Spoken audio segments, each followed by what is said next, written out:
गोपियां इकट्ठी हो जाती यमुना के घाट पर। गोपी कहती, पता है आज सपने में श्याम सुंदर आए थे।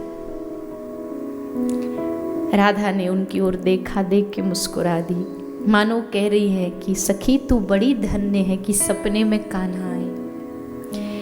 गोपी कहती है, मटकी भरी थी, मैंने उठाई, उसने हाथ लगाया, घर तक साथ लाया, और जैसे घर तक आया मैंने पीछे मुड़ के देखा, और जैसे मुड़ के देखा तो अदृश्य हो गया, गायब हो गया। और ये कह के रो पड़ी गोपी।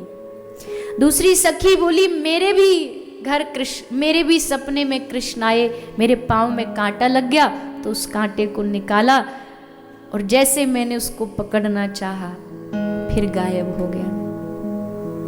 एक सखी बोली राधा रानी से, आपके भी तो सपने में आए होंगे ना कन्हैया, आपके साथ क्या किया? तो श्री राधा रानी की आंखों से अश्रु बहते हैं और कहती है, धन्य है सखी, तुम भाग्यशाली हो कि तुमको सपने में कृष्ण दिखाई देता है। मेरी दुर्दशा तो पूछो मत, मेरा सपना छोड़ो, सपना तो तब देखूंगी ना जब नींद आएगी। जब से कृष्ण इस ब्रज को छोड़ के गया है मथुरा, मेरी नींद को वो कृष्ण अपने साथ ले गया। ये दशा श्री राधा रानी की अब इतनी उन्माद में बढ़ गई। सखी कहती है, ललिता कहती है कि अब ये दशा श्री राधा रानी की हमसे देखी नहीं जाती। कभी खुद से ही बैठी बैठी बात करती रहती है। राधा रानी कहती है, ये ललिता सही कहती, आजकल मैं लगता है बीमार हो गई हूँ, मेरे मन पर मेरा वश नहीं रहा, कुछ भी सोचती हूँ, रोती हूँ, कभी हंसती हूँ। ललिता कहती है, कृष्ण छोड़ के चले गए मथुरा, ऐसे कैसे छोड़ करके चले गए? यही तो है श्याम सुंदर हमारे आसपास, ये बावरी है, इसको कुछ समझ नहीं आता। आपस में अपने आप से बात करने, कभी याद आता कि कृष्ण चले गए तो एकदम विकल हो उठती, और कभी याद आता कृष्ण यही है तो मन को तसल्ली हो जाती। फिर एक दिन बीच में कथाएं आई, कृष्ण ने कंस का उद्धार किया, उज्जैन गए, पढ़ करके वापस आए। पर ये जो दशा ब्रज वालों की है ना, ऐसी दशा कृष्ण की भी है। कृष्ण उद्धव को यमुना के किनारे ले गए, और यमुना को जैसे देखा ना तो ब्रज की याद आई। उधर वृंदावन में यमुना के घाट पर श्री राधा रानी यमुना जी पे बैठी है, और यमुना को कह रही हैं कि हे यमुने, हमारे प्रियतम को एक संदेश देना, कहना कि जब यमुना का नीला रंग देखते हैं ना, श्याम रंग, तो हमें उसका बहुत स्मरण आता है, बहुत याद आती है। ये जाकर के संदेश कृष्ण को देना। लेकिन हाँ यमुना, हम कितनी दुखी हैं, उसके लिए कितना रोती, ये मत बताना, क्योंकि हम जानती हैं हमें दुखी, ये बात सुनकर के ही कृष्ण का हृदय दुखी हो जाए, और ये हम नहीं चाहती कि हमारे कारण कृष्ण दुखी हो। और बस आवेश में आती हुई श्री राधा रानी गले से एक माला तोड़ करके यमुना जी में बहा दी, और वही यमुना में बहती बहती जहाँ कृष्ण उद्धव के साथ बैठे थे, वो यमुना में बहती बहती माला कृष्ण के सामने आई। जैसे कृष्ण ने डुबकी लगाई यमुना में, वो गले में श्री राधा रानी की स्पर्श की हुई माला आ गई। खुशबू देख के समझ गए कि ये तो हमारी स्वामिनी जी के स्पर्श की हुई माला है। रोम रोम खिल उठा, उद्धव को दिखाया। जानता है उद्धव, ये राधा के द्वारा भेजी गई माला है। अब यहां श्री कृष्ण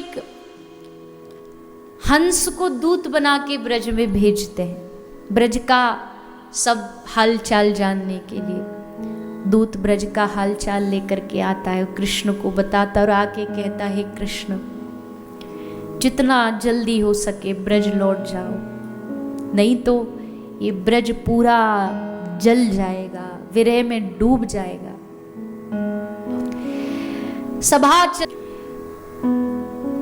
मथुरा में बड़े पढ़े लिखे लोग हैं, एक सभासद कहता है, कन्हैया कृष्ण आप इतने उदास क्यों? आपके चेहरे पर खुशी नहीं है, क्या बात है? कारण बताओ, कोई यहाँ पर कमी लग रही है आपको? व्यवस्था में कमी हो, बढ़ा देते। अब कृष्ण क्या समझाए कि मैं प्रेम का भूखा, मुझे व्यवस्थाएं कहाँ रास आती है। तभी एक ने कहा, लगता है वृंदावन की याद आ रही है। और कहते ना जैसे कोई दुखती नब्ज पर हाथ रख दे। एक ने कहा यशोदा की याद आ रही है। एक बोला अरे लगता है ब्रज के ग्वाल वालों की चोरी की याद आ रही है। और एक बोला क्या आपको अपनी राधा रानी की याद आ रही है? बस इतना सुना और सभा छोड़ करके श्री कृष्ण रोते रोते भागे। सारे सभा में सन्नाटा छा गया। अरे कृष्ण रो रहा है, कृष्ण रो रहा है। उद्धव को कहा अरे तू जा पूछ क्या है। उद्धव भागे आए, दरवाजा खटका, कृष्ण दरवाजा खोलो, हे केशव हे गोविंद दरवाजा खोलो। दरवाजा खोला तो कृष्ण वृंदावन की ओर निगाहें करके बैठ करके रो रहे हैं। क्या हुआ? कृष्ण ने कहा नहीं सब ठीक है। झूठी हंसी दिखाई, क्योंकि प्रेम हर किसी को बताया नहीं जाता ना।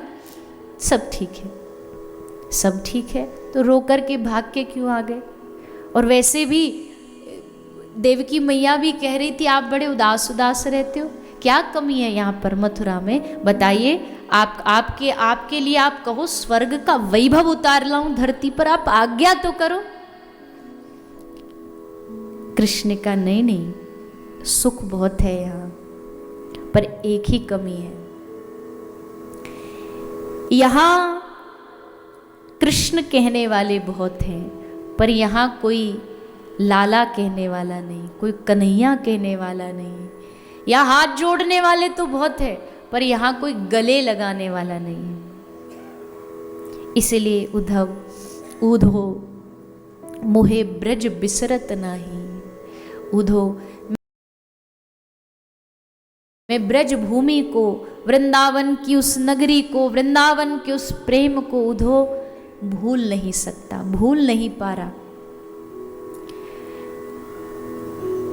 उद्धव ने कहा आप रो रहे हो?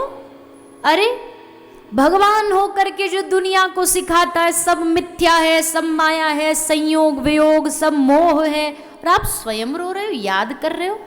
क्या आवश्यकता है आपको याद करने की? भूल जाओ। कृष्ण ने कहा उद्धव मेरी एक प्रतिज्ञा है, जो मुझे याद करता है मैं उनको याद करता हूं। अगर ये काम तू ब्रज वालों से मनवा ले कि वो मुझे भूल जाएं, तो हाँ उद्धव मैं भूल जाऊंगा। उद्धव एक काम करना, तू मेरा संदेश लेके जाएगा ब्रज में? मतलब एक बार वो ब्रजवासी जो मरनासन बैठे, मरने के लिए तैयार, एक बार जाके अगर उनको मेरा संदेश मिल जाएगा ना तो उनमें प्राण आ जाएंगे। एक बार तो मेरा संदेशा ले जा ब्रज में। उद्धव हंसे, अरे मैं क्या संदेशा उस ब्रज में लेके जाऊंगा? आपके वो गांव के जो गोपियां, अनपढ़ गोपियां, वो मेरी बातों को समझ पाएंगी? कृष्ण गंभीर हो गए, उद्धव ऐसा ना